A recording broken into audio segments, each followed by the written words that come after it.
Welcome to Science of Sound, where we engage in the observation, experimentation, and study our journey to create music. I'm your host, Cody Lane, and today I'm at the home of Leandrul, the electronic project of Crosby Morgan. Crosby, thanks for having me here in your beautiful home. Oh, you're so welcome. Thanks for being here. It's an honor. So, you and I got a chance to meet back at a Patchwerks event, introducing you as their newest academy instructor. First of all, I just wanted to say that was a really cool experience. That's my first event at Patchwerks and going and trying to be a part of that. Mm-hmm. So it was just already very cool to get to see what Tom and Cindy are doing with the store beyond just it being a shop. Mm-hmm. So also it was very refreshing to also just get myself out of the house and see someone that approaches their live performance how I also personally do, with solo work, and it tends to be easier to do that than have to fight with drummers and guitarists. Going solo, it's a lot easier. Yeah, so it was for those that weren't there. It was really cool to see your process, to listen to your studio work, and then get to see the transition to the live application, and also just getting to have hands on, like you just encouraging people to come up and just like, you guys want to play with this stuff? Cool, go ahead. Yeah. A lot of people don't do that. Actually, some musicians are a little touchy about having their gear handled or fiddled with. I know. Well, I'm touchy about that too, but only if it's supervised, then I'm pretty relaxed about it. Right on. I mean, yeah, because gear is definitely a touchy thing because it's sometimes finicky and you don't know why something's not working anymore, and you're like, oh, I remember that person touched my shit, So, but anyway, in that context, it was totally awesome. I enjoyed sharing that, and I didn't expect that. I mean, I got a general idea like that we were going to be introduced to you as someone that's joining the kind of the Patchwerks family in a way, and then getting to see your own work. But it was like a nice personal touch. Oh, thank you. Was it your idea? Yes. Okay. I had this idea of like playing the track. 'Cause the thing is, the way I make my music live is that it's after the fact, like after I've already recorded these full-fledged songs. And as I was saying at the Patchwerks event, I make these songs in Pro Tools, and then I have to dissect them so that they can be a separate version live. Yeah. And that's challenging on its own, but it is important, I think, for people to see like how it can be done, because it's not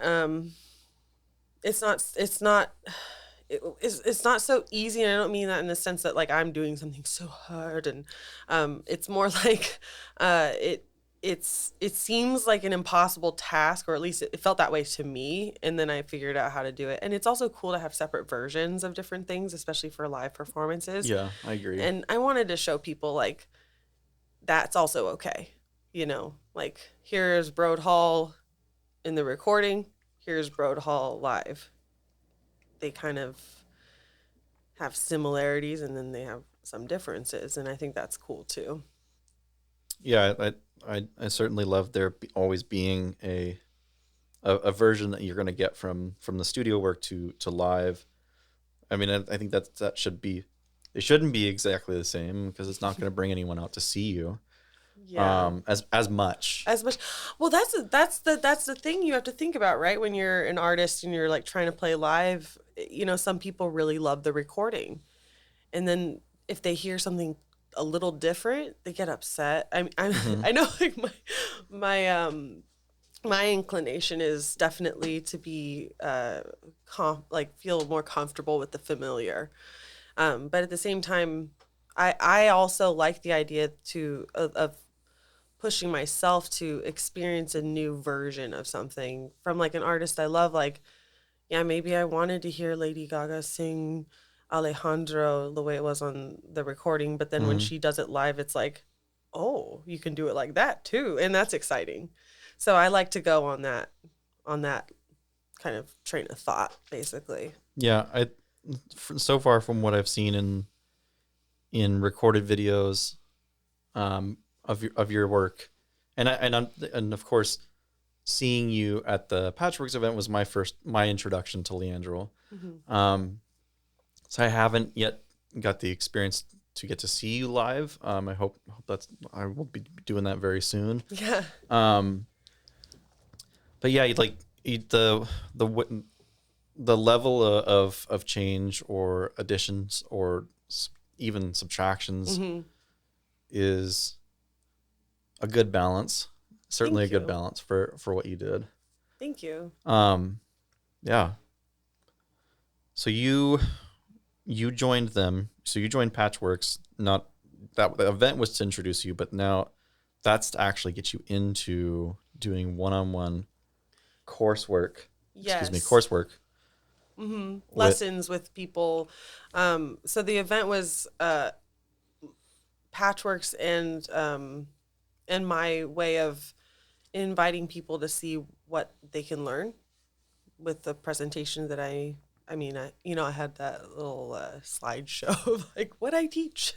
But yeah, basically it was just to explain, I'm doing one-on-one lessons for Pro Tools and production and composition. I also Mhm. can help teach mixing and mastering to people that want to learn. And yeah, so that's what that event was for.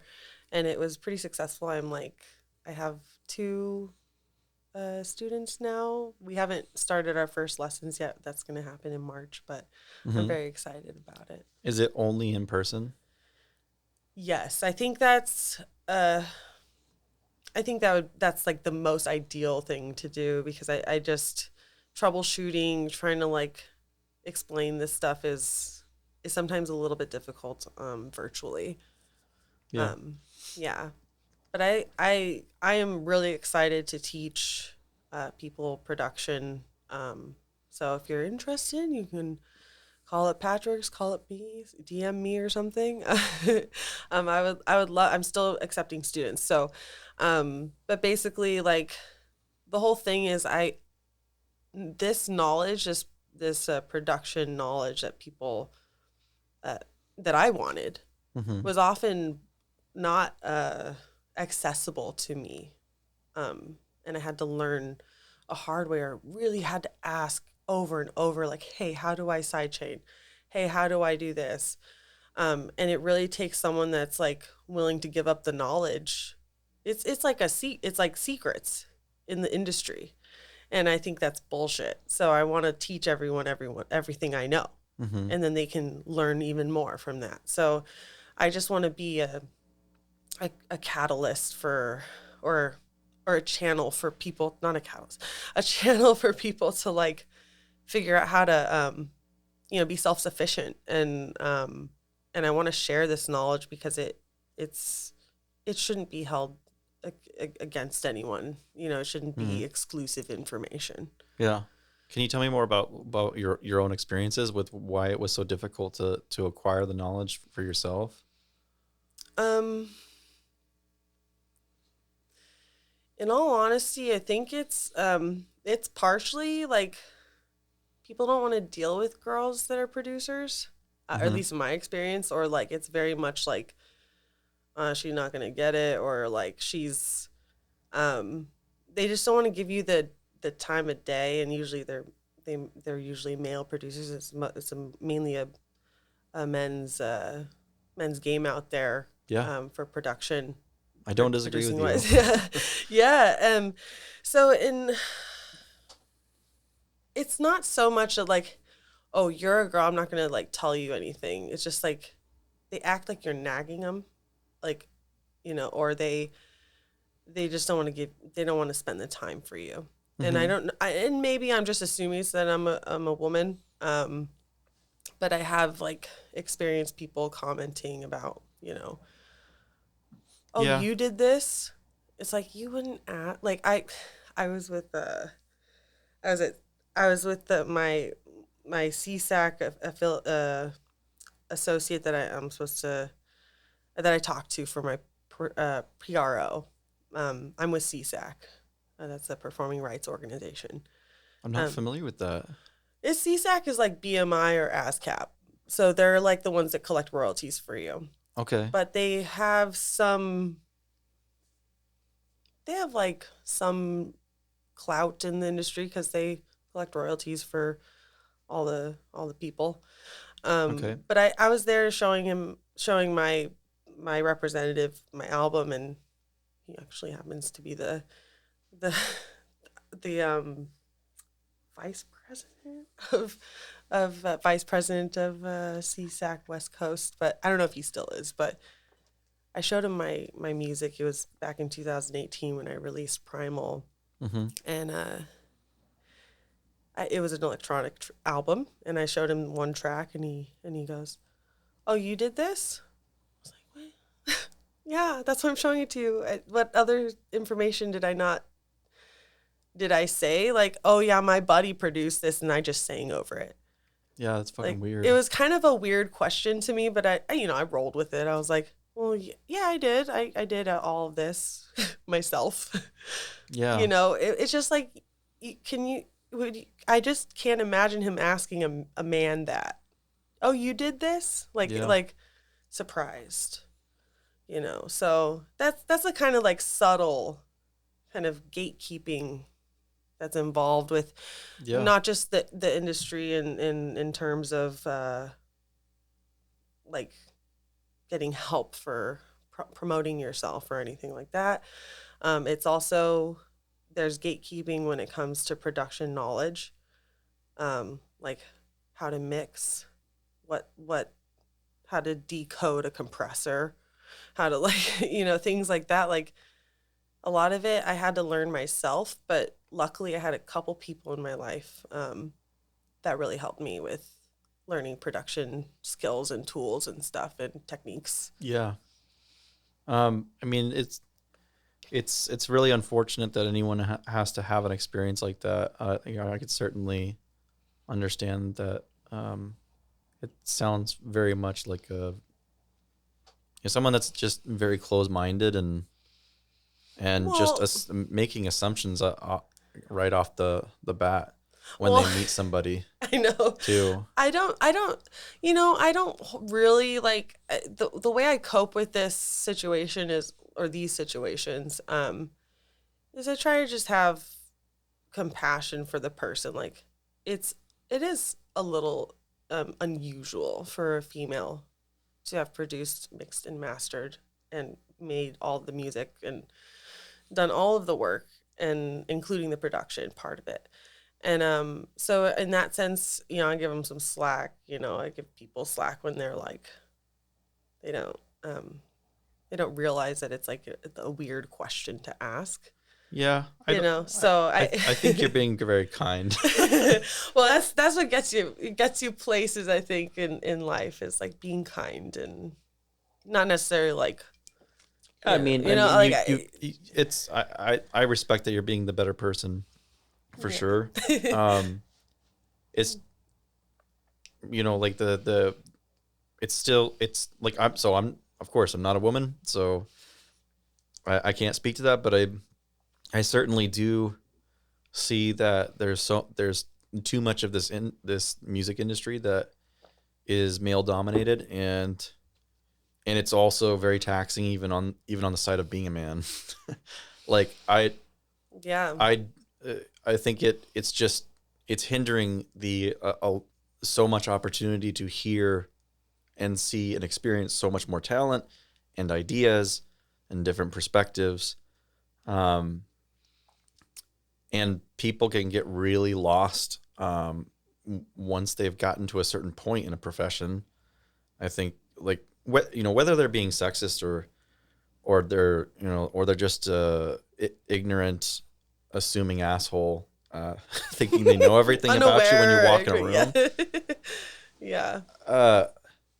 It's just people need to be a lot more open. I would And agree with that. Yeah. and Yeah. just like not even just so not even like not holding that yourself like okay, so if I had been a top studio audio engineer for 20 solid years, producing the like top bands in the whole world, I know that even through all that time, if someone walked into the room that was just there to either just start and be an apprentice, or they're just curious, or it's the janitor coming by clean the studio, like I'm gonna treat that person exactly like like I would treat someone at my same level, because they're the whole like hierarchy Hmm. in business is a general system of bullshit. Where It can be toxic. Yeah. yeah, like Yeah. you have this hierarchy pyramid of however people want to refer to it, but like when I worked at when I've done bigger companies like working at Microsoft, um, I never really cared about whether it was the CEO or the front desk person, administrator. Hmm. Like if I needed to talk to that person, I'm gonna go talk to them, Hmm. and I should feel, and everyone in that business should feel like they can. Hmm. Everyone in the music industry should feel like they can walk into any room and talk to any level of badass in the industry and be treated the same. Well, now you're talking about egos, which is like an uncontrollable factor in like the Totally, music business. totally. So yeah, it's about tolerance. And you know, I think like as a woman, as much as like I've been ignored or just written off, just like it only makes you have a thicker skin, Good. makes you tougher, makes you realize like, okay, this person thinks they know what they're talking about, but they actually fucking don't. Yeah, that Sorry, Topo Chico. I just realized. Yeah, I was just like fizzing into the mic. Yeah. So yeah, I mean, it happened to me like, and when I was busking, I mean, it happens to buskers all around. Yeah, I remember you talking to. I remember you talking about that at the event to someone that you just met. Oh yeah, I'm glad you brought that up. I would love to hear more about it. it's a huge part of my musical history. So Yeah. I suppose it pertains to this discussion we're Yeah. having. Yeah, sorry I interrupted. No, Go not at ahead. all. No, not at all. So busking, you know, in terms of, you know, getting people to that kind of talk down to you. I mean, it can be wild out there. I busked at Venice Beach on the boardwalk for about 8 years. And prior to that, I was in Northern California busking in random places. I was living in Big Sur at some point, so I got to busk in Monterey at their like massive farmers Excuse market me. in Old Town Monterey, and I would actually continue to do that and commute to that farmers market because it was so profitable for me at the Mm-hmm. time. Then I would also busk around like train stations and things in Berkeley and Oakland. But at Venice Beach was where I got most of my busking experiences. And, you know, the most, I wrote a song called Dogtown. And this song, I mean, Dogtown is like Venice Beach's like Yeah. nickname, right? And I only know that because of Dogtown and Z Boys movie. oh, yeah. Okay, I haven't seen that movie, but I've heard of It's it. a skateboard Yeah, movie. it's a skateboard movie. Yeah. So anyway, this place Venice is notoriously horrific and one of the most incredible, beautiful places I have ever gotten to play because Obviously there's tons of homelessness and mental health crises going on all around you. Mm-hmm. I knew a lot of the homeless community there, and some people were not able to even be like, you couldn't really even have a conversation with them. Some of them you could, because they're just like, not they're anti-capitalist, or they're not cool with how, like, American society is for them, and I get it. Like, I understand the frustration a lot of the homeless youth expressed there. So there's a dark side to Venice Beach, because I didn't particularly like seeing some man blow cigarette smoke into a dirty pigeon's face one morning, because I'd have to go to get a spot at Venice Beach Mm-hmm. very early, like 4 a.m. So I'm sitting out, but you can't set up till 9 a.m. But I have to get a spot. So I got to get there really early and mark my spot with like a chair or something. Yeah. But, watching the sunrise almost every day, you're going to run into some like tweakers or something. And anyway, one of them was this man. He was like holding a pigeon, and like an injured pigeon. He was just blowing cigarette smoke into its face. And I was like, this is so, so sad. I'm so sad. And at the same time, this place like gives you this perspective of like, one, you don't have to be like that. I mean, you don't have to let yourself go, because I have mental illness. So I have severe depression, I have borderline, and personality disorder that I'm working through and coping with. But, there are times in my life when I felt like I can't tolerate sanity. I have to go to the depths. The great Mm-hmm. abyss is calling. And when I see like when I saw these tragic things at Venice, like these like just like so peculiar but like terrifying, like philosophical things that were happening, Mm-hmm. It reminded me like I'm lucky. I don't have to I don't have to go there, and I know what it takes to get there. It takes letting go of a lot of things and saying no to a lot of people that want to help you, because there's lots of outreach there too. And that's What? another beautiful part of Venice Beach. Why were you busking in the first place? I And that's Oh because yeah. I don't know anyone that has. Uh-huh. Of course, I am familiar with people doing it all over Seattle. Mhm. I just haven't actually talked to anyone as to why they're doing it, if they're homeless, if they're not homeless. Mhm. Um, I mean, and I can personally say that I've always wanted to have my own performances in an open space, because sometimes it feels very nice to, if the idea of being able to perform unexpectedly and that people aren't coming to see a show, that sounds really refreshing to me. So it is something that I've been very fascinated with and wanted to do. Mhm. So, but back on you, like, why did you get into it? Why did you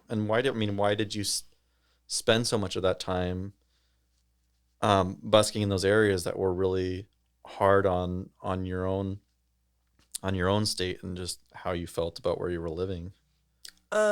Okay. Well, so I started busking because really my older brother started busking about 2010, I think. I don't know what it was. He started busking like a couple or a few years before I did.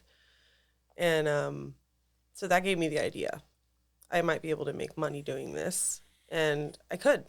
I'm one of the lucky few buskers that can generate enough money to make us like live on. Mm-hmm. Not necessarily save much, but I can pay rent, I can do groceries, I can afford to buy another piece of equipment. It was something that I could do that was music related, that didn't um, that where I could basically work for myself. And also, I mean, the main thing was just getting to play music all the time and making money doing it, because gigging is not something you can make really much money doing. And also, I actually dropped out of UCLA to busk at in these various places in California, because I was unhappy with studying at university. So How long did you go to school? went 3 years. Yeah. Yeah. But technically I didn't really have 3 years under my belt. It was more like 2.25, because one of my years I spent doing electroconvulsive therapy. For 3 months of that year, I like took a break from school to do electroconvulsive therapy, because my depression was so bad. Yeah. So I read that that's something that you went through, and you were 19. Yes, I was 19. And you were trying to go to college at the time. Yeah, I was trying to go, and then it occurred to me that I can't remember anything I'm reading. So that's a thing that happens when you do this procedure. I did 13 treatments, but your short-term memory just gets bulldozed. It's like you can't remember anything. Like you can't remember what you're talking about like 2 seconds before you're the present. Yeah. It was really hard. So of course, like reading materials. Yeah, how are you going to go to school? It was impossible. So I gave up school at that point, and then tried going back after the treatment. I think I went for the winter quarter or summer quarter. I don't know how it works anymore. But it didn't pan out for me. So I was like, you know what, I'm gonna follow my heart. And I also was encouraged by my parents to do this. They really just wanted me to be happy and to play music. Awesome. Yeah, it's incredible. Like, whoa. Yeah. Wow. Yeah. So they're a very powerful influence in my life in a positive way, including my brother. So that's why I was busking. But as far as the beauty of Venice, obviously people stopping and listening to you for no reason except that they were just caught off guard by your voice or your guitar or your song. That's a magical thing, that you will never get that at a show, because you just all of a sudden see people stop in their tracks, like they were going to go shopping at this store, but then they heard you, and they just drop everything and they have to listen to you. And that's super nice, and it's so sweet, and it makes it all worth it, because in all honesty, busking for a living isn't very fun all the time. It's very hard, because you're like, if you have to do it, you're at the mercy of tips or CD sales. You never know how much you're gonna make. It's like you're gonna make something, but you don't know if it's gonna be like a lot or if it's gonna be just a very small amount. So yeah. So you grew up. Were you born and raised Southern California? I was, yes. SoCal. Where at? That would be Acton, California. That's like it's like in the boonies. It's kind of a rural area, like 50 miles northeast of LA. I like more of that in California, actually. And very beautiful. I really dig the northern area. Oh, okay. And going on 101 up the coast. Oh, yeah. This is more east, so northeast would be like the high desert.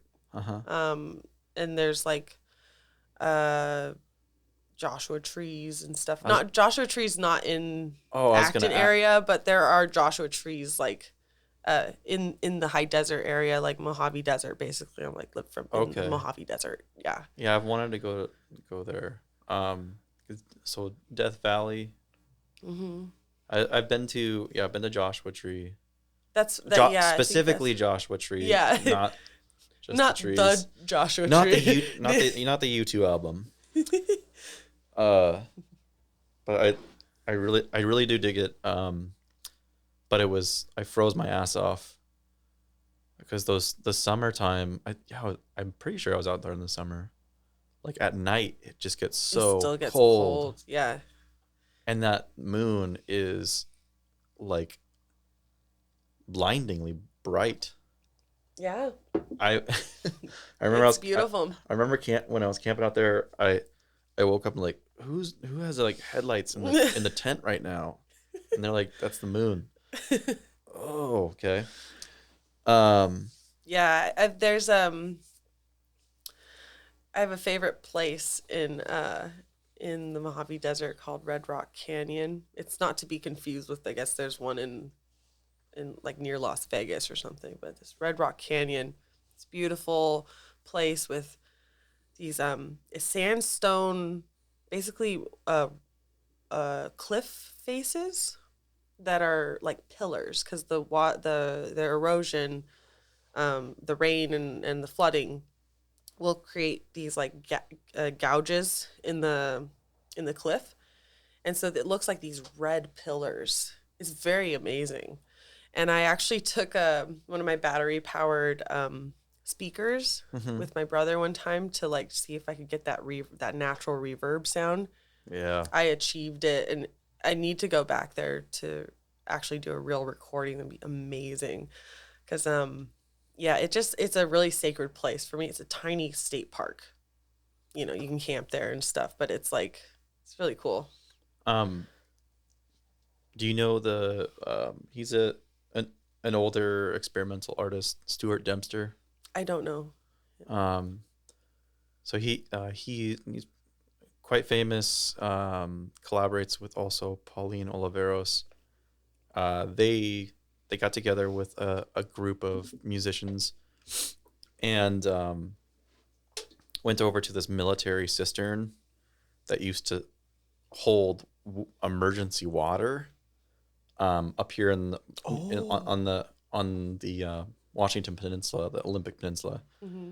So, of course, so this was like I think this was built around the time when they needed more military presence for Pearl Harbor. Mm-hmm.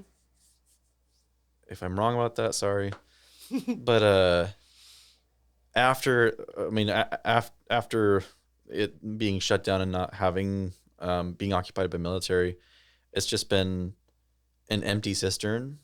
Like how large imagine is this? like I'm talking like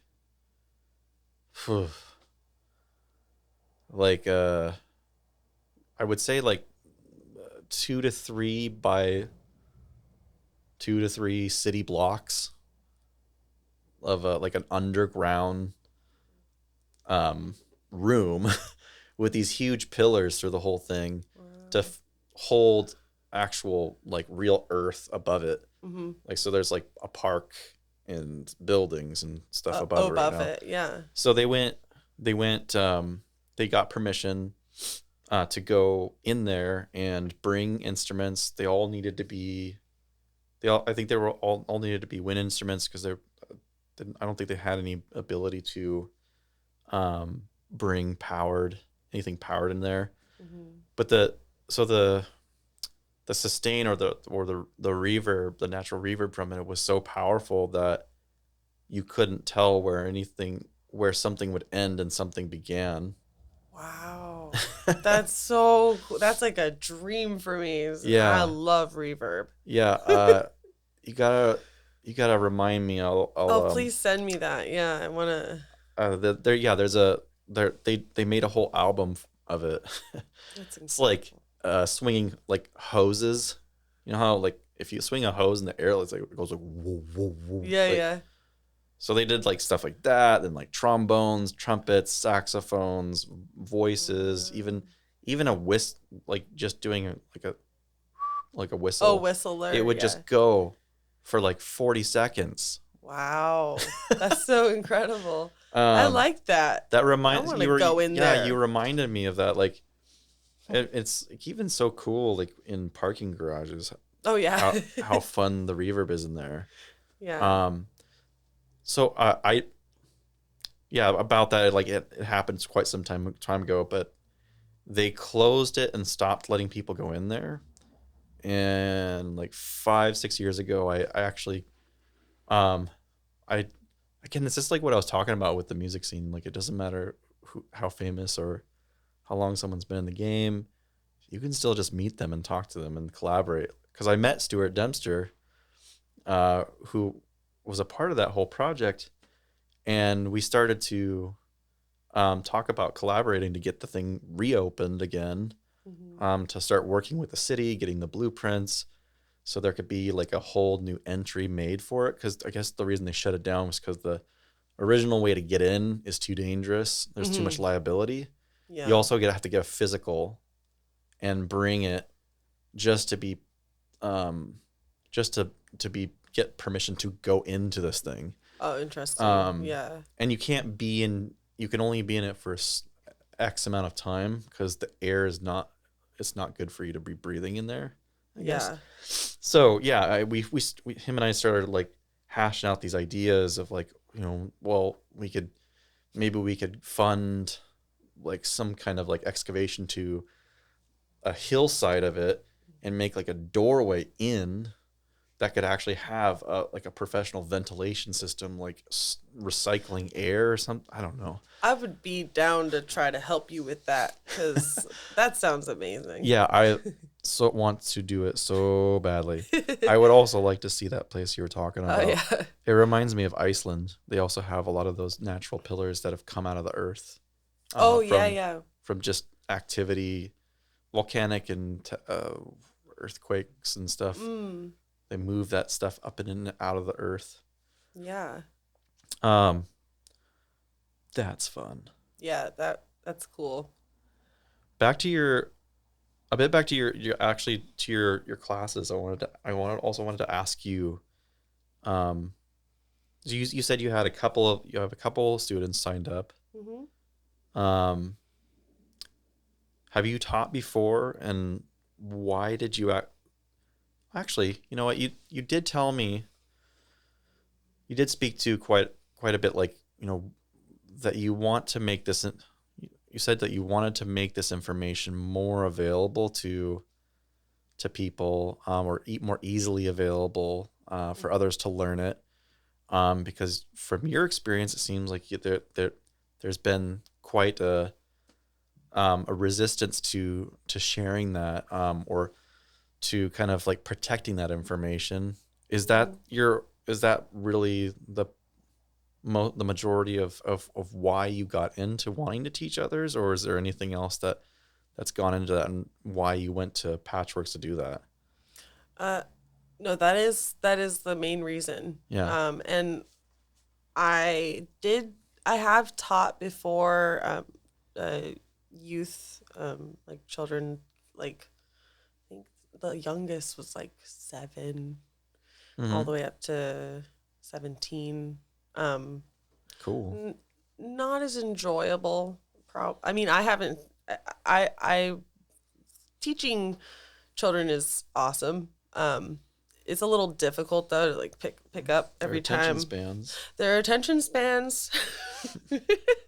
I have a 4-year-old. Oh yeah, well, yep. So I don't teach children anymore. But I do have experience with it, and it was I worked for School of Rock for cool, like half a year or something, because I wanted to try it out. Maybe I would like it, and I liked it, but not enough. I've seen the one up in Linwood. Oh yeah, this one is in Issaquah. Okay. Yeah. But yeah, I mean, there were valuable things to learn from that for me as an instructor. Patience, understanding, more kindness, Yeah.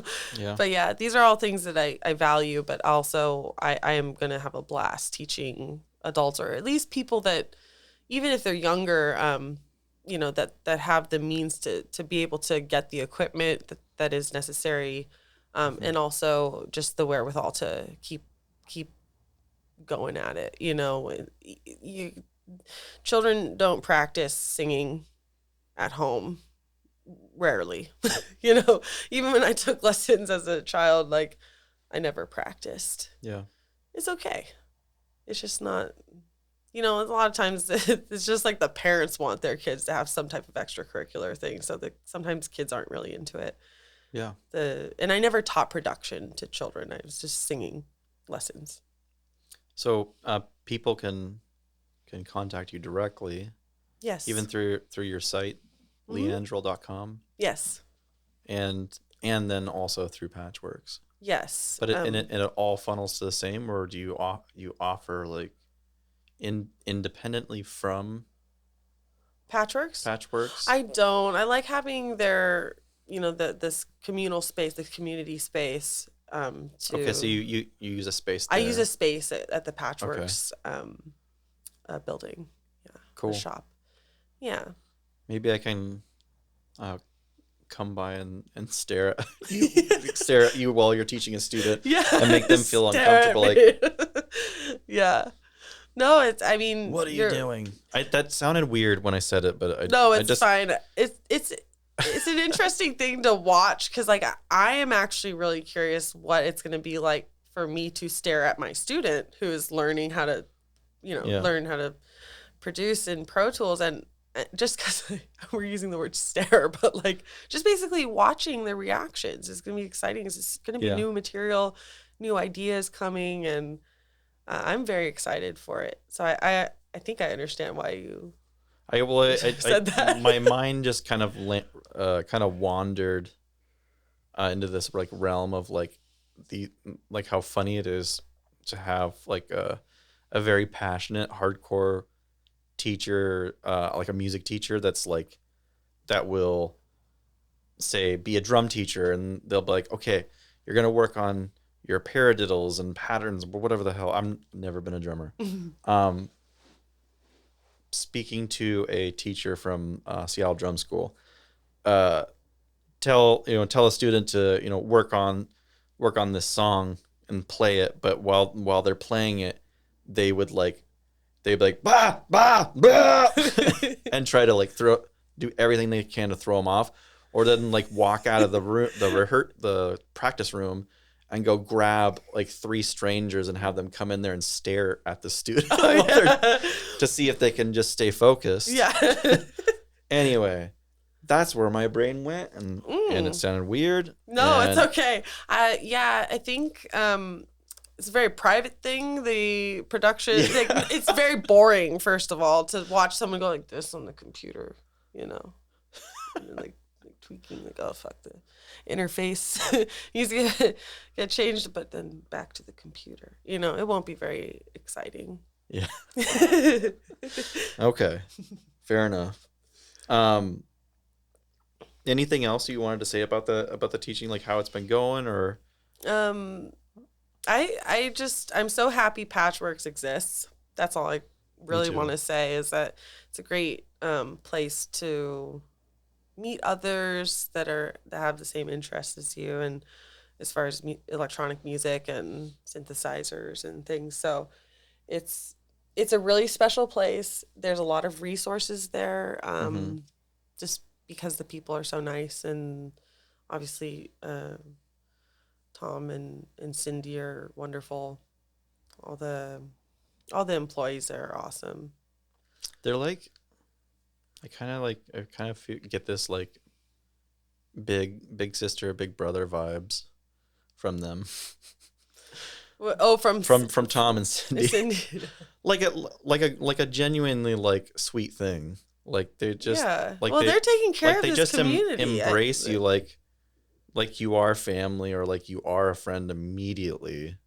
So patient and so kind. The moment you meet them, they're just like, oh yeah. My first time going into their, Tom treated me like I was the most important person to ever walk in there. I didn't buy anything, but it was absolutely a lasting impression. It was like, oh yeah, what are you looking to do? You should just play with everything. Don't hesitate. Just turn knobs and turn stuff up and down, and don't be afraid. Like, just go and touch everything, and mess around with it, and then like he let me ask so many questions. To a lot of people would be very irritating and just so taxing. Like, dude, okay, at this point, go do your own research. Well, I mean, that's what you get when you have like passionate, caring people that are really into what they're doing for the community. That's it. That's why I mentioned like, Patchwerks is awesome. So I'm happy to be associated with them, and you have that vibe too. You know. Not the older sister vibe, but like the like the super rad, like just super chill, like, hey, very approachable, like very engaging and interactive. That's cool. That's certainly a good quality as a teacher or to be people's mentors. So you got the right approach. Thank you. Leandrul. What is that? Is that a name? Is it something? Where does this come from? It's a word that I kind of like came across after looking for different variations of the word oleander. And oleander is a poisonous shrub that it grows all around the world. I think my mother-in-law even has an oleander plant, but it's poisonous. And I learned about it when I was like in kindergarten. That was not what you were smoking earlier, right? That was not what I was smoking earlier. No, you would die. You'd die a terrible death. Which is why I was fixated with this plant. As a child, I knew it to be poisonous, and later in life when I became depressed, because it's such a common shrub, it was just like, oh, I could just pick the leaf and eat it, or make a tea if I want to opt out, And it was always just this it was like this presence everywhere I went. Oh, I'm driving on the freeway. There's a bunch of oleander. And Leandrul, actually, apparently, someone told me when I was busking, they saw my business card that said Leandrul, and they're like, are you talking about like the oleander plant? And she was Romanian, and she said that Leandrul is the Romanian word for oleander. Oh, okay. I thought it was Latin or something. I don't know. But I knew it's related. So like if you type in Nerium or Leandrul, you'll find the plant oleander. Where was the gal from again? Romania. Yeah, I mean, the English language borrows from other languages too. So I mean, it's not English. I don't think it's an English word. I kind of just I came across it. I'm curious if so you were thinking like if it was Latin, maybe it is Latin, and then the Romanian language was just like, well, I'm not going to change it, so we'll just we'll just call it that. I don't for sure know where its origins, like language wise, are. I know that the Leandrul, oleander, Nerium, those are all the same. You'll find those names in cahoots with each other. So did you busk as Leandrul, or was that? That's later on. Else? So I always busked as Crosby Morgan, and then I decided to. The first Leandrul project was so the first project, electronic project, was like probably. I mean, I was making electronic music from the moment I started working with Pro Tools, which was 2011, and prior to that, I was on doing a little bit of stuff on GarageBand with my MIDI keyboard. And so that dated back to like 2010 or something. But Leandrul occurred after Rezoclyde, which was my other name. That sounds cool. Yeah, does it? Sounds like a horse Clydesdale. Rezoclyde? Like a resonator guitar, but then the Clydesdale. So it was like my favorite thing, like resonating. It sounds like an instrument horses. Or like something in a Blade Runner for some reason. Good. Rezoclyde. Yeah, that was my name at first, and I didn't really go through with that. Did you use that voice? Yes, I did. Everybody, I'm I'm Rezaclad. Rezaclad. Yeah. Cool. No, and I didn't play live at that point. These were all just like little experiments in my room on the computer.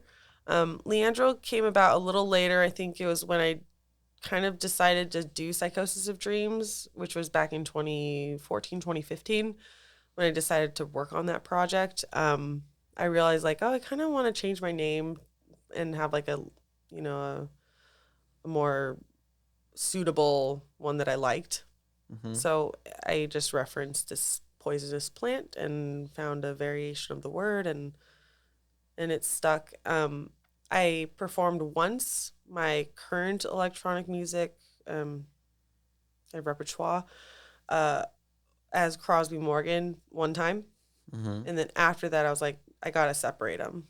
So at that point, that was already 2019 when I separated Crosby Morgan and Leandrul, and they both have their separate artist profiles. I'd believe you if you said that that Crosby Morgan was made up. Like it was, oh, that's like a stage name. Yeah, I've heard that too from people. Like Crosby Morgan's like, that's just too. That good sounds of a way too stage- much like a musician. I know. I know. And then You're so lucky. I'm lucky, but then I don't even use it. I used Leandrul. And Well, that's great. Thank you. Yeah. I mean, it's all how you carry it too. Yeah. I mean, I don't like the band Fish, but I guess they have a huge following. And I especially don't like the name, but it's great to someone, to a bunch of a lot of people. So I mean, yeah, I think it's how you carry it. Thank you. So Clydesdale, Rezo Clyde, Clydesdale. Yes. Rezo Clydesdale. I mean that's a perfect chance to talk about your first full length. So Psychosis of Dreams came out in 2021 on Handsmade. Mm-hmm. In addition to many EPs and singles. So that album, that's your first full length, and you were telling me, so Handsmade, tell me about that and that full length. So I would love to give you a chance to talk about Handsmade in addition to that record. Yeah, Handsmade is an artist collective / label that I started along with my very good friend Zach Caston, my brother John Morgan. I think there's Peter Hinson and out of Oakland, and there's a few others that have, we all kind of are a core group.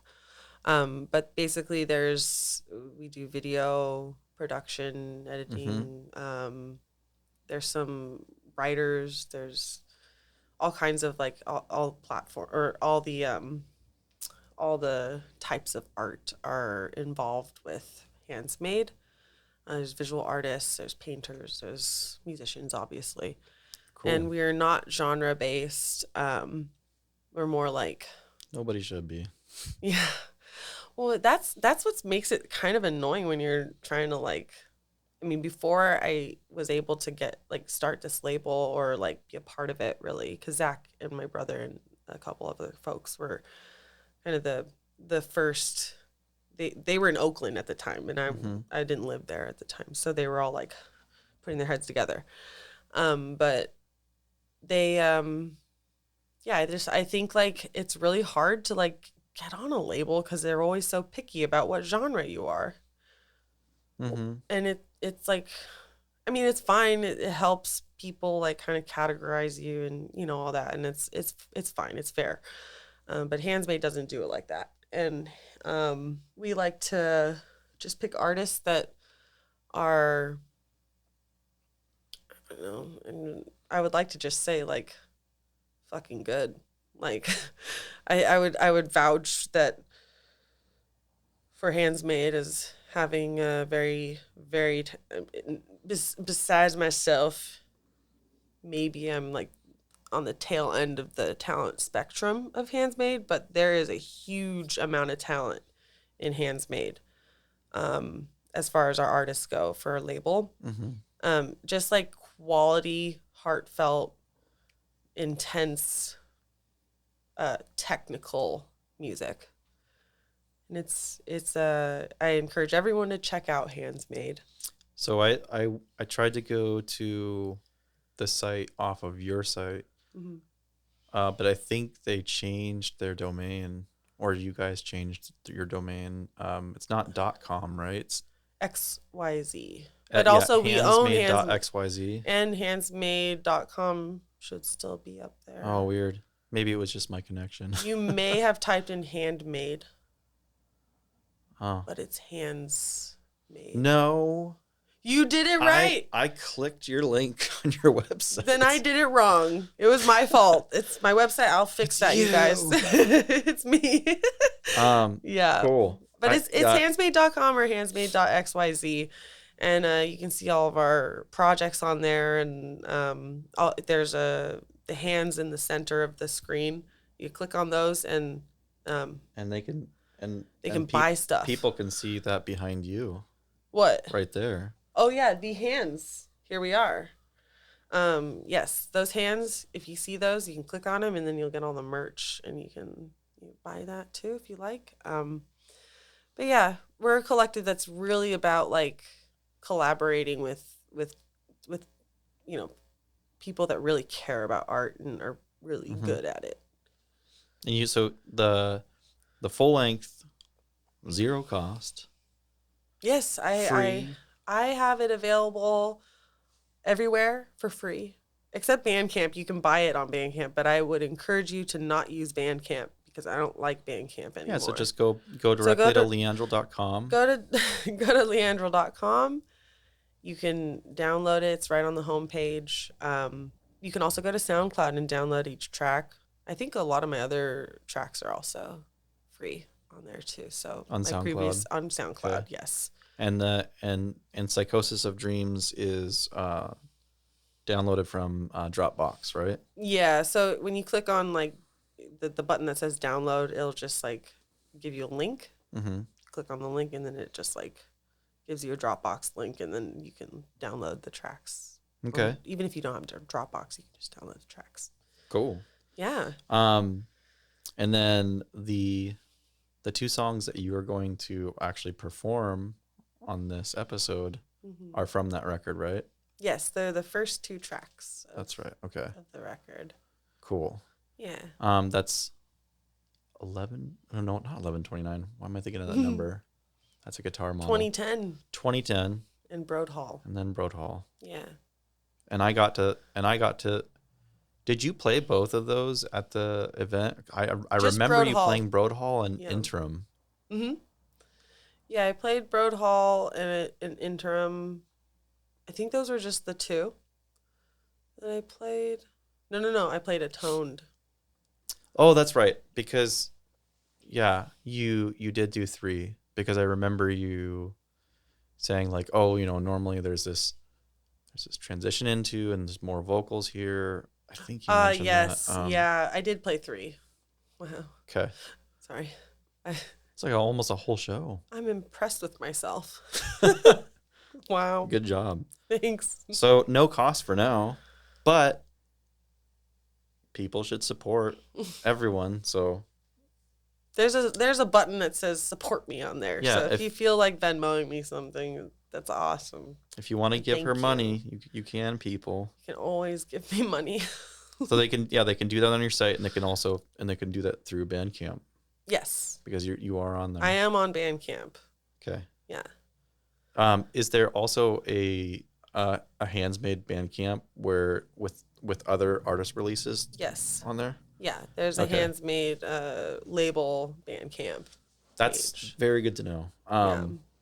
So I mean, when I went to the site, it was really cool, super artsy looking, but I tend to really like the way that labels have been put getting themselves onto Bandcamp, so that you can like jump across and sample all the talent that's on there. It's just so much easier and user friendly to me, and it's really nice to be able to like, I can just wish list this stuff and keep track of everything. It's kind of hard to do that in a lot of other ways. Like, yeah, they keep it organized for you, Yeah. and you can like keep track of everything. So yes, we are fully fledged, capable on Bandcamp. It's just props to you for doing a website though. It looks really good. And it's Nicole. Nicole did it. Nicole Berline. Yeah. Nicole Berline. Yeah, Nicole. Shout out to Nicole, because she's an incredible designer and graphic designer and stuff. So yeah, it looks great. I mean, she's also part of Handsmade. Just saying. It's, I won't do it. I just don't want like. I always love it when someone does put work into a website. But I guess I'm just kind of like lazily supporting myself through like Linktree. So I'll like, I just like send my domain directly to Linktree or to like my dot profile. It's for like that business card thing that I tapped on your phone. Yeah, I was amazed by that. Shout out to Dot Card. Not music and related. Nicole. It's a damn good solution for musicians, I think. Yeah. Like, stop wasting trees, people. And let's be honest. That's so many business cards printed. Nobody, never used. I guarantee it, nobody fucking keeps anyone's business cards ever. And if they do, it gets tarnished. It's a pile in a junk drawer, or they disintegrate in your pocket or something. Dot Card. Sponsor this podcast. Yes, Dot Card. Sponsor us, or you. Sorry. Sponsor Leandrul as well. Oh, thank you. Please. Please. All the money. Bring it. I want to actually use the topic of that album and Handsmade and the collaboration that you've done with video work to kind of segue into that discussion, because I really liked that music video for Interim. Oh, thank you. So you've spoke and conveyed like your own experiences of severe depression, treatment, and thoughts of suicide in music, and the visuals, like the video, and even live performances. And again, like I've already told you, but I can't emphasize enough. Like, I find it to be very beautiful and liberating, because we are most definitely in a culture that continues to struggle constantly to embrace and support many of those that endure all the same things. I also personally suffer from a lot of depression. And for me, like I spent 30 years not understanding how my mind worked and what things were working against me, and like that I had been trying to navigate life with my hands tied behind my back, essentially. Mm-hmm. And because I wasn't able to address something as important like ADHD, which to me, it's a superpower. I'm not ashamed of it. There's nothing wrong with me, but it had created a lot of the struggle for me to get triggered into crazy anxiety, depression, thoughts of suicide. And that's it's again, really, really cool to be open about those things. And for our community, our industry, to also be very open about it. And it's hard to do that. It's hard to make yourself vulnerable and naked saying those things, because a lot of people still they look the other way, or they act like it's kind of it's taboo or it's a burden. Mm-hmm. There's a huge mental illness stigma, still. Yeah, stigma. Yeah. I forgot that word. No, it's okay. It's I really appreciate you saying that, and saying that it is, you imagine it to be difficult to express that and hold this position. And I appreciate you acknowledging that, because it is sometimes difficult to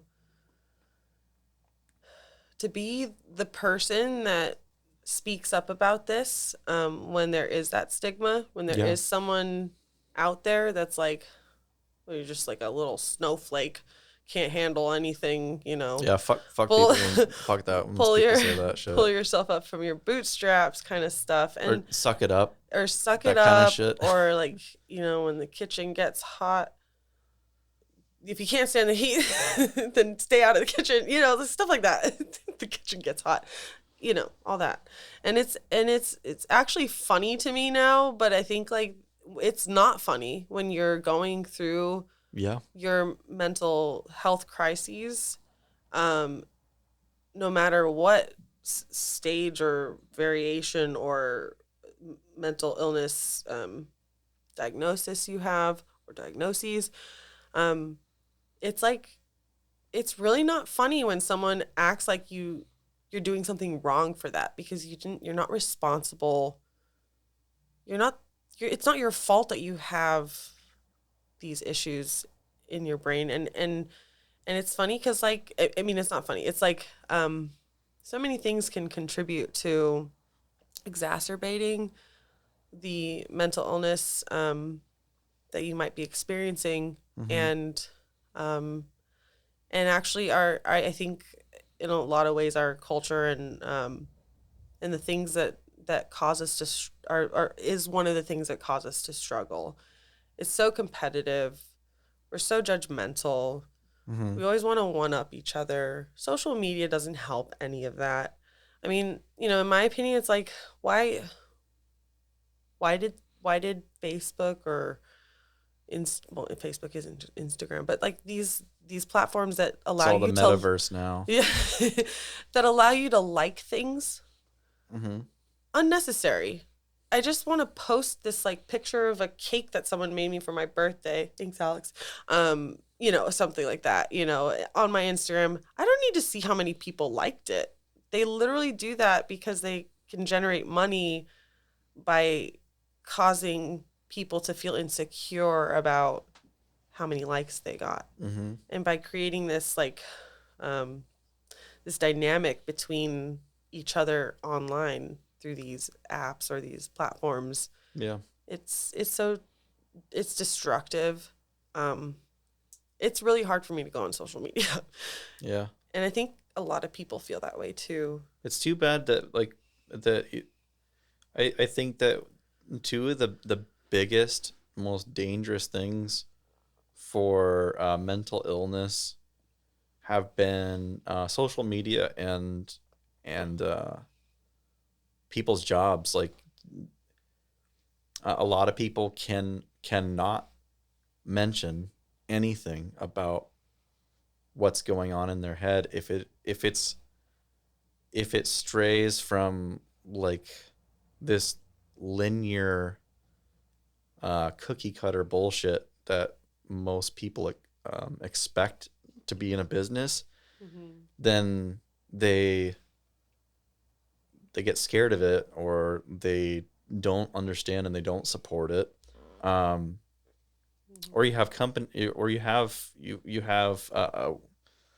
places that people work that encourage you to, hey, be open about it. Like if you've got a disability, so ADHD is a disability, so you can actually tell HR about it, and then we'll help. We can even help you with that, and help take care of yourself, take care of you outside of work, or blah blah blah. And it's, for me, I've witnessed a lot of that. It's a lot of hypocrites and a lot of lies. They want to like. They don't really want you to. Yeah. They give you a resting room, or one of those like relax rooms at some places. Yeah, I'm not expecting anyone to like bend over backwards. Just no, but if you're in that like the resting room, or like the like decompression room, I think is what they're called, in like these office spaces. Don't go in there, because people will be like, oh, they were in decompression room again, and I wonder what's emotionally wrong with them. You know, it's just there's still stigma, and as much as people in the workplace, I hear you. Like I know it's really like that's how I lost my last career. Oh wow. I find so I had burnt myself out working for years in corporate bullshit. And I was totally burnt out after being at Microsoft for 7 years running their supply chain, and it was just too much. So I was like, okay, gotta take care of myself. I'll get medical leave and get therapy, be with family more, sit down and try to have myself do something musically, because that's my passion. It's what makes me feel me the most. And so like in Washington, you're protected for like 3 months. Mm-hmm. The guaranteed you can come back to that job, same pay and everything. But after that 3 months, you better be ready to come right back 100% with no signs of being a fucking human, or else they'll shit can you. Yeah. And that's what happened to me. Is I even past the 3 months, I was still trying to deal with everything and get back on track, and be able to like just not be so taxed at the end of the day, and be able to go and do my band and see family and be happy when I would come home. But never happened. And they just call me up like, we can't afford to keep your position. Goodbye. And then there's nothing I can do. Can't argue about it. Nothing. I can't say, what? Wait a second. No, I should keep this job. It just is what it is. Mm-hmm. So sorry, I'm not trying to spend too much time on little violence for me. No, not at all. This is an example of this is just the struggle. Yeah, it's experience. 3 months is nowhere. It's like nowhere near enough time to heal from mental illness. I mean, I don't think like I feel spoiled though too. Like I got that, and there's so many people that don't even get that at all. Oh, absolutely. Yeah. Their jobs are like, no, you're not getting shit. If you need to go take care of yourself, go take care of yourself, but you're not gonna be paid. Mm-hmm. Yeah. Yeah. There's people sometimes, a lot of times, folks with mental illness are disregarded as basically dysfunctional or incapable of producing. And it's all about capitalism is all about production. They're dead fucking wrong. Yeah. Because look at, I think more people need to realize that we probably all fucking have ADHD. Probably most adults do. Mm-hmm. It's just there are still too many people that are afraid to even recognize it or try to get help for it, or even feel comfortable trying to feel comfortable enough to go and say, does this apply to me? Could this have been working against me? And all of us creative types that do music and all forms of art, like I wonder how many like beautiful lives have been lost. Like you think about like where there's like the typical thing where people keep saying a bunch of like famous musicians, they typically just either kill themselves or they just overdose or die or something around 27. Mm-hmm. Have you heard that before? Yeah. And I think that's really silly. I don't think it's really cut and dry. I think that like it's a lot of people like struggling bad, and they don't have anyone or resources to go to. That's like something you observe, but if you look deeper into it, you realize, oh, they have a drug addiction not because they're just like a fuck off. Like they have severe depression. They don't know how to handle these certain emotions. Their anxiety is like through the roof. They don't know how to cope with panic attacks. and that's like really, it's really sad to see that. Like, I think Amy Winehouse was also 27 when she died and overdosed, and she had crazy depression. Mm-hmm. All these people that we know of that were And a famous. partner that was not helping. I don't know much about her, but I just know that she definitely had her demons, and that it took her life. Yeah. Mental illness isn't something that, like, obviously, because you can't see it, it's not something people can really, like, get. And my parents actually had, like, so supportive, but at first didn't understand. They never run into it. Yeah. They never had to, like, Their grapple parents with that. may never have had the resources to understand how to help your parents as kids. Yeah, and so when they were like faced with this issue where I was not getting out of bed and I wasn't eating for weeks, like, it was just like barely anything, just sleeping all day for a long period of time. They decided to take classes about, like, through NAMI, National Alliance for Mental Illness, and they took a course just to learn about all the things that people go through and understand the diagnoses better, and that really helped them. And I think, in my opinion, all of this needs to start at a young age. In the schools, I believe you need to learn about mental illness. Like, I never learned any of that stuff when I was, like, Or just growing up. Your help people to psychology understand class, that, like, you're gonna be different, and that's okay, man. Like, well, yeah, but also, like, it's all good. if it might prevent mental illness by exposing people to the idea of compassion and understanding that there are different disorders. There's, yeah. like, if you start, like, imagine if I had been able to identify what was going on, like, at the very beginning of my depression. I might have had a different life path. It might have not gotten so severe if people were more sensitive. My teachers noticed that I never went to the lunch tables. I was always behind the building by myself eating lunch. What age was that? I was 10 or 11, and then in high school I did the same thing. I just isolated. Wow, and that's rough. Yeah, it was really lonely, and it was very enticing to isolate because that's got to be so hard at 10. Yeah, it was. But no one knew. I wasn't diagnosed till I was 18. Yeah. So 8 years from then was like that was the first time I noticed, like, oh, I'm starting to hate myself. I'm starting to think I'm an awful person. I don't belong in this world. Like, those are things that I was thinking at that age. And throughout high school, through the beginning of college, and then it just snowballed.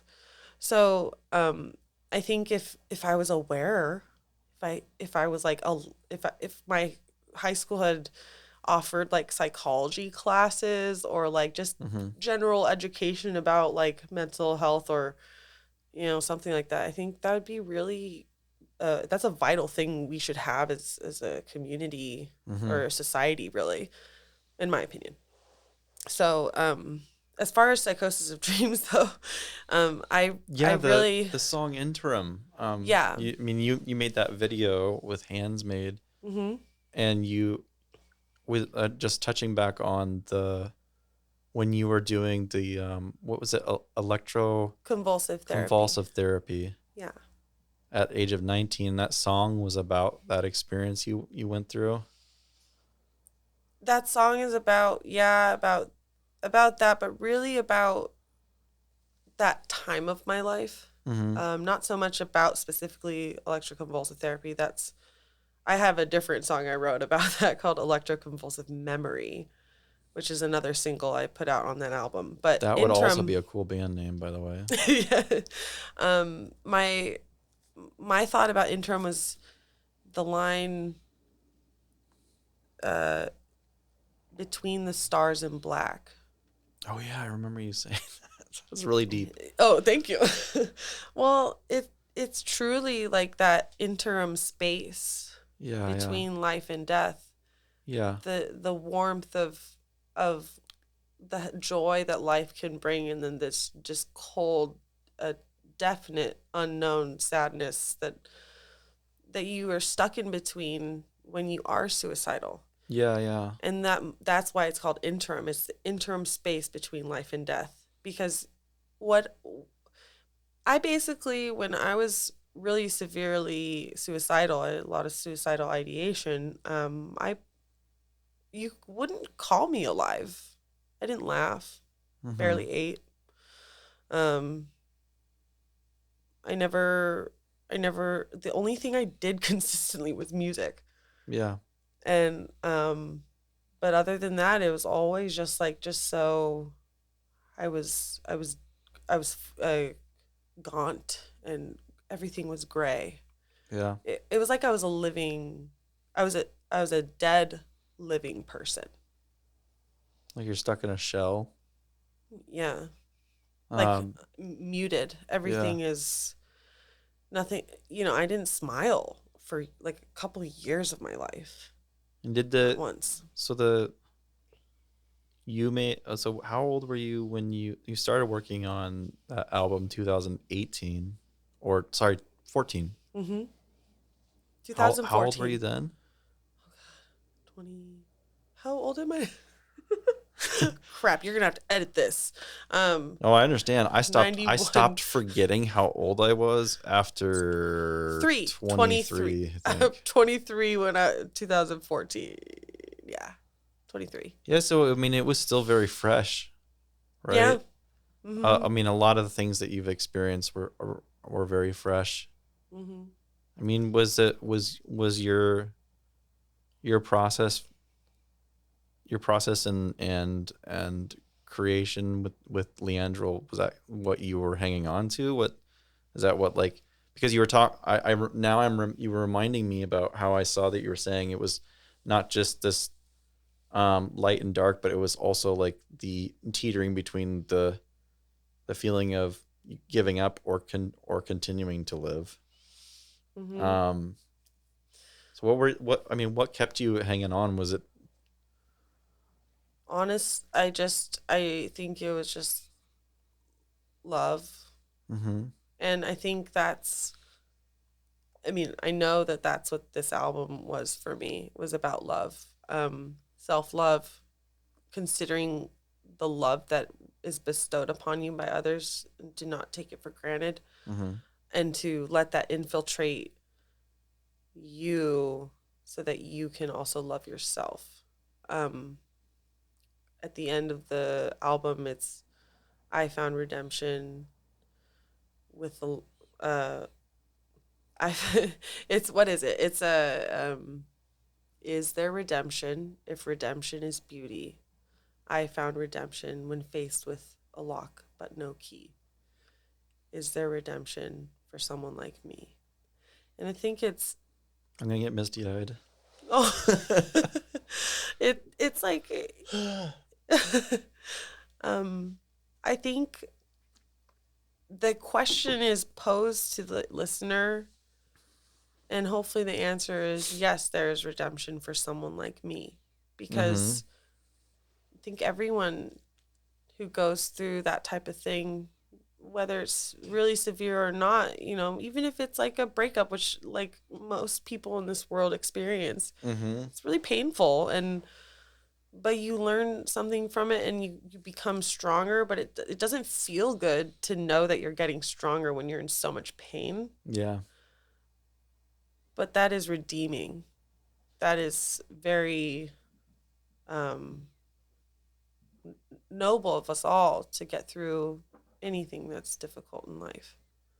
Do you feel like that when you're creating your music, it gives you any kind of release? Like, um, examples like I read this book called The Untethered Soul, Mm-hmm. and it's about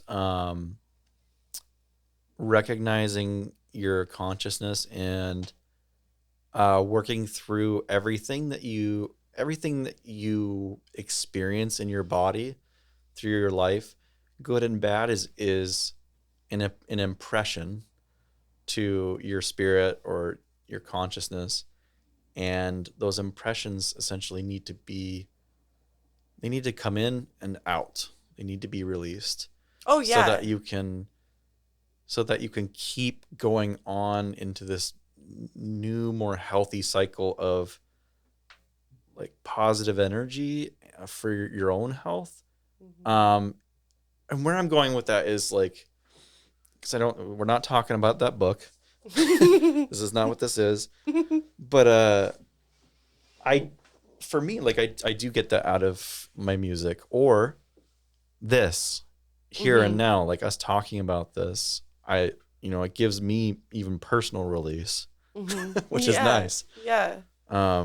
Definitely for me, it's the same. I used to, if I can quote my old self, I used to say that my expression of music is almost like vomiting. Like it just like a purge. It's some type of really necessary thing to get out that is also like it's also painful, but it's like really quite satisfying, which is like all the attributes of vomiting. But they match music making. That reminds me of what some people experience when they hey kitty. Oh, there he goes. Yoshi.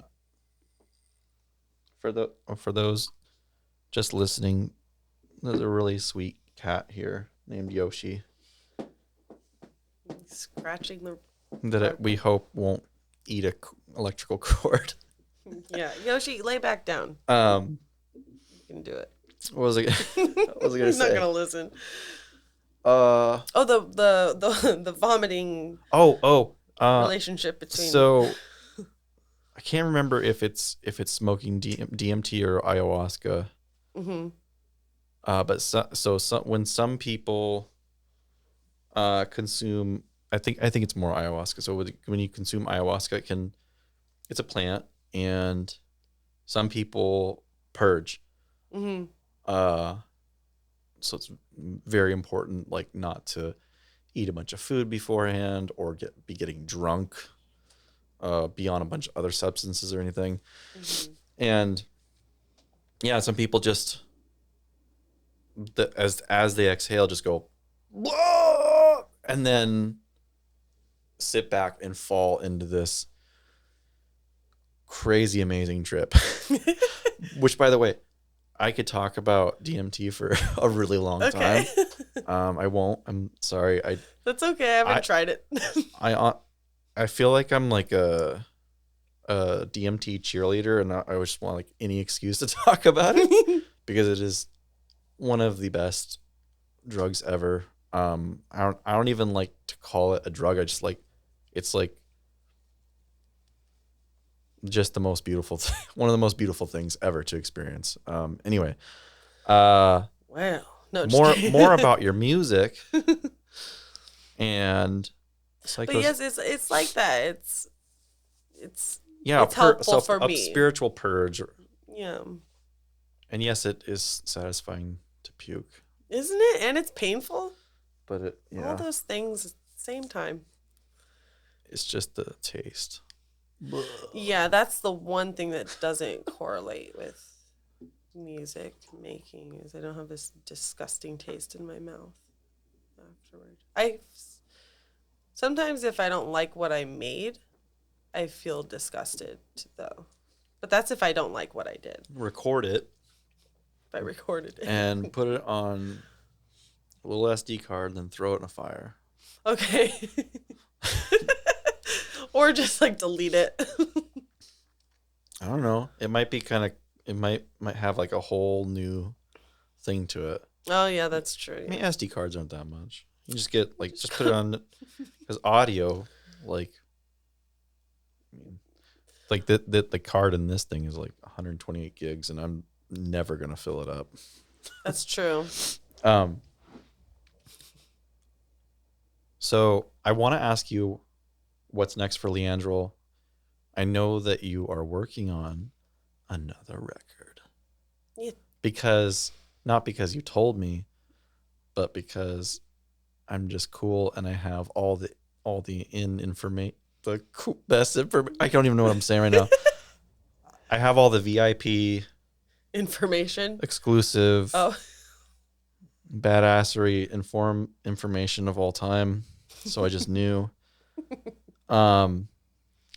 You're working on this now. Yes. Have you named the record yet, or can you talk about that, or Heck yes, I can. what is it called? It's called Choose. Is it really called Shoes? It's not. Wait, what was the last project called? Versions. No, I'm sorry. Psychosis of Dreams? No. Primal. No, the Crosby Morgan. the Res. Oh, Rezel Clyde. I was trying to remember, No. and I'm like, Res We're dog. Not, Res horse. No. Rezoclyde. Okay. Rezel Clyde. Shoes. Choose. So shoes. No, choose, not shoes. Oh, I thought you said. I thought you said shoes. Damn it. No, That's my big reveal, and you heard shoes. I'm sorry. No, it's choose. With a hard CH. Choose. Choose. Choose. Yeah. Okay. The album is about,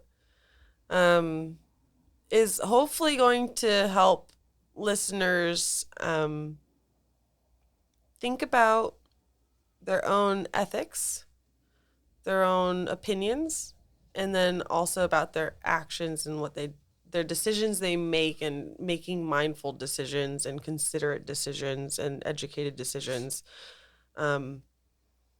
Thinking about your opinions before you enact them out into the world. So think before you speak, for sure. Yeah, and I think it's think before you vote. Think before you you do something, like maybe you get mad and you like punch the refrigerator door, but then you broke one of your knuckles because of it, and now you can't play guitar or something. Yeah, like those types of things. And to the very basic things, like how am I going to treat myself today? What do I really think about, the position I have when it comes to war, like the topic of war or conflict. Thinking about what are my actions doing? What kind of ripple effect am I having on other people or on other living things? The earth, maybe. I have a song called it's a title track or whatever. It's called Choose, and not shoes. Choose. And that one's basically about climate change, and you chose the weapon, you used the method, changing the weather, you have changed things forever. And that is the kind of epitome of a decision, is you can't take it back. So you must choose wisely. Think about what you're doing and being mindful about it. Something very hard to do, and it's hard for me to do. I'm not saying but I think it's one of the keys to making a better world. And being considerate never hurt anyone. So just thinking about those topics. A lot of my music in the past has been about internal conflict and internal upheaval and sadness and anger, or being upset inside internally. This album is very much focused on the external, the way I'm interpreting the world around me. So I'm really excited about this album. And Is the release date set? No, it's not. Okay. But I am collaborating with a German artist named Koltbach. But You have a single on Spotify with him. yes. And I really like it. Oh, thanks. Yeah. What's that song called? EOS. EOS. Yeah. Yeah, So, everyone go to Spotify, look up Leandrul and listen to that song EOS. But also listen to Psychosis of Dreams, which is Yeah. also on there. I've listened to it multiple times and sat through that. And yeah, I was annoying and asked you to specifically play a couple of songs on there, but oh, that's not annoying. I understand why, because it's one of my favorite parts of the album as well. The August yeah, transitioning into Atone. yeah, is very nice. I definitely want to shout out to that track August, to the track Atoned. It's like, ooh, chills Thank you. on the arms and the back. I'm like, whoa. I had to, like, the first time I had heard that, I'm like, I had to do like a double take, like, wait, what was that? It's very powerful. Thank you. It's like psh, in the face, like a punch in the face. Thank you. Of course. Yeah, and this next album also, I think will be, pretty innovative for my standards, because I'm starting to use more in real instruments. So I have like my TR-08 in there. I'm learning cello, so I'm playing amateur cello on this album. Yeah. And then guitars, electric guitars, synthesizer, mini log. Yeah, you know what? So you know what we should do, and I love that we didn't, like, spend a bunch of crazy time on gear. Mm-hmm. We talked about doing another episode. Mm-hmm. Can we at least say that, like, summer 2023 is around when you want to release? I'm thinking then, or like late summer, early fall? Early fall, Okay. yeah. And So, you'll keep me posted. So I will. yeah, what we should do is come back and talk about that record, and then you could even, of course, play some, and then we can, like, get into your gear then.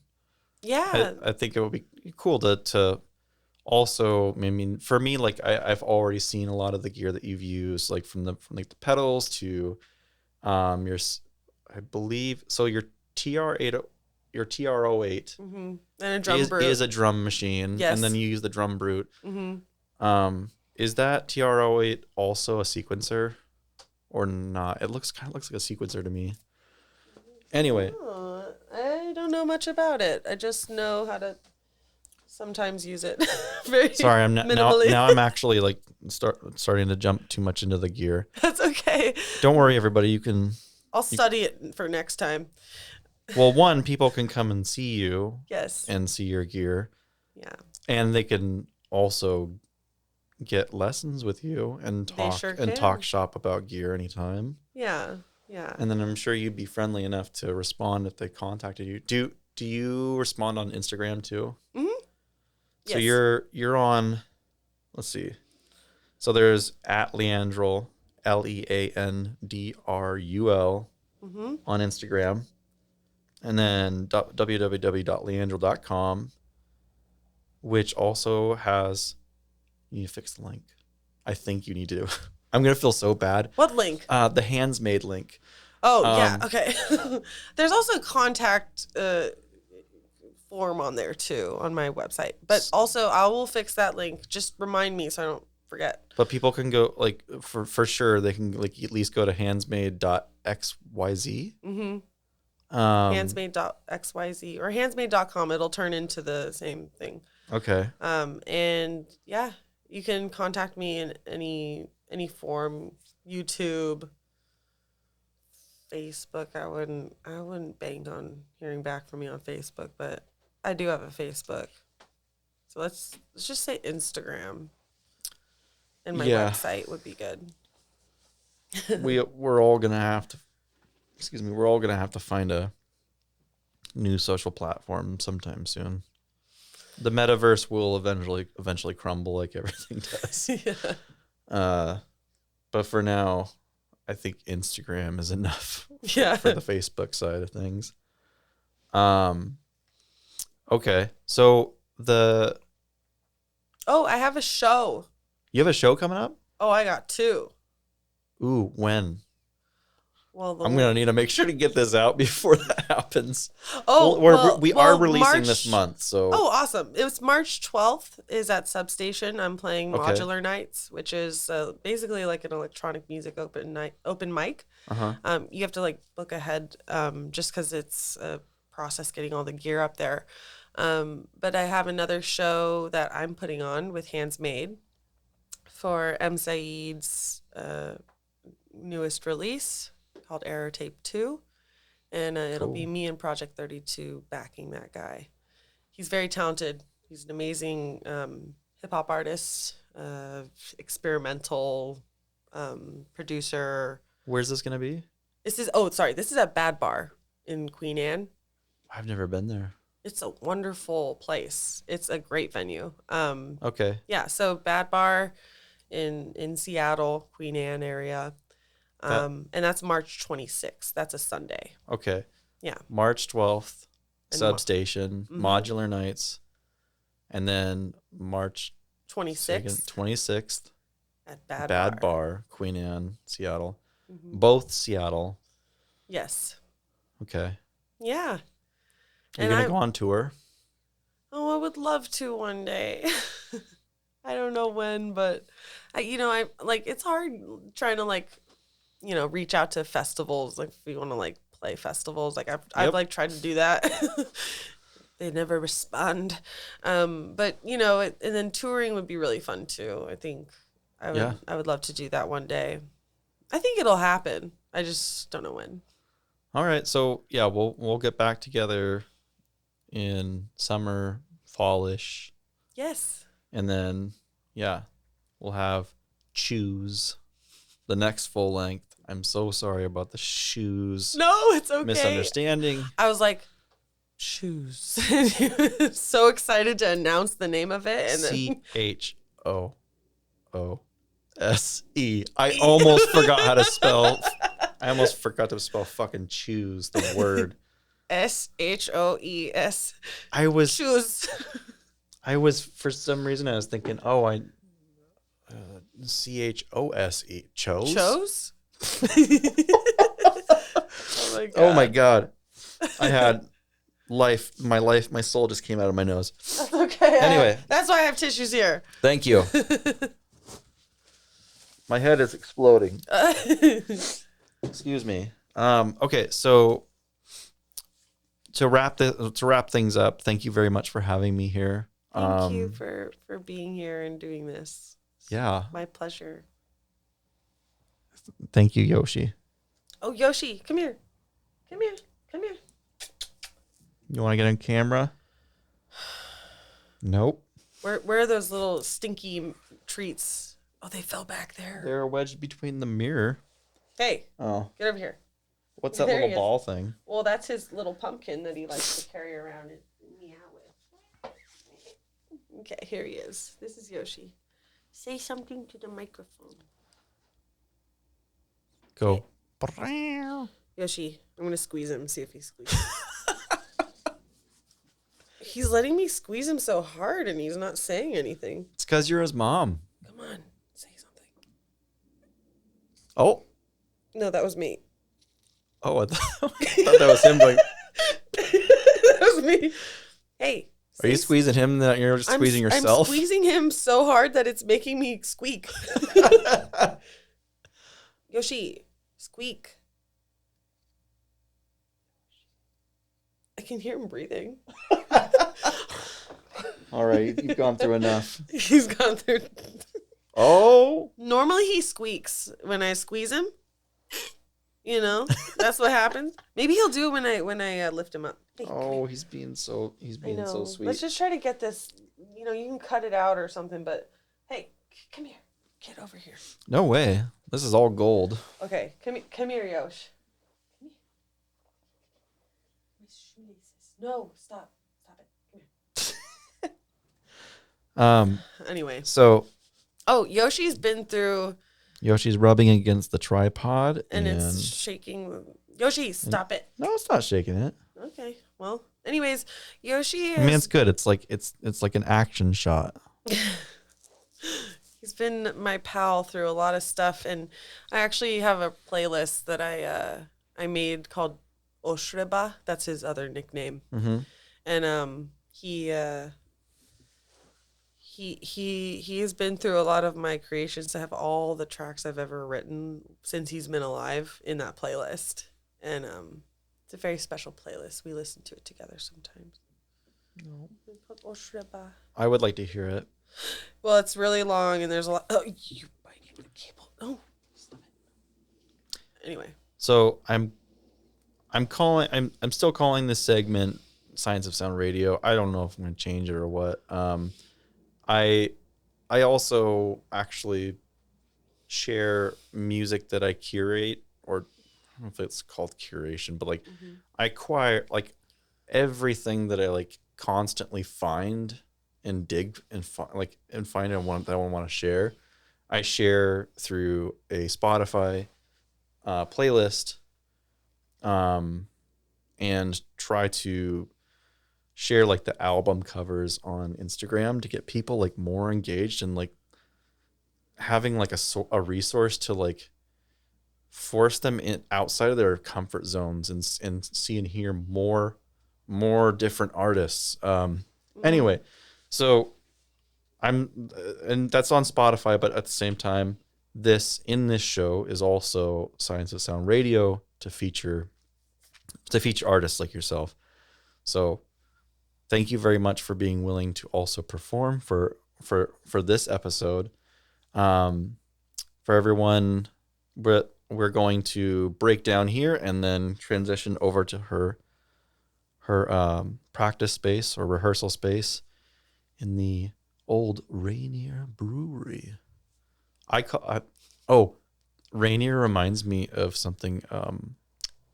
It's Mount Tahoma, if you want to like be cool. It's not Rainier. What, Mount Tahoma? Yeah, it's not Mount Rainier. It's Mount Tahoma. Okay. Some rich asshole changed it to Rainier. Oh yeah. So I think I've heard of that. I'm gonna keep fighting to change it. Anyway, so we're going to the old Mount Tahoma Brewery, where you also make a lot of music, and you're going to be performing 2 songs, right? Yes. Or 1? 2? 2010 and Broad Hall. 2010 and Broad Hall. Yes. Okay. Thanks again very much. And to everyone watching and listening, thank you for hanging out with us. Yoshi, Crosby, the Cross, and myself. Good night, everybody. Good night. You got it. I got him. He squeaked. Oh yeah, and what's your partner's name again? Bram. Bram. Thank you, Bram. Thank you so much. This was really fun. And I'll see you at the studio. Totally. Okay.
If you or someone you know is struggling with mental health and possibly suicide, please do not wait to take action.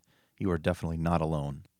There are available resources like the National Suicide Prevention Lifeline, where you can call 988 or go to www.988lifeline.org. There are also available free healthcare options around the world. One local to me is free healthcare for Seattle musicians, which is www.smashseattle.org. See also the National Alliance for Mental Illness, or also known as NAMI.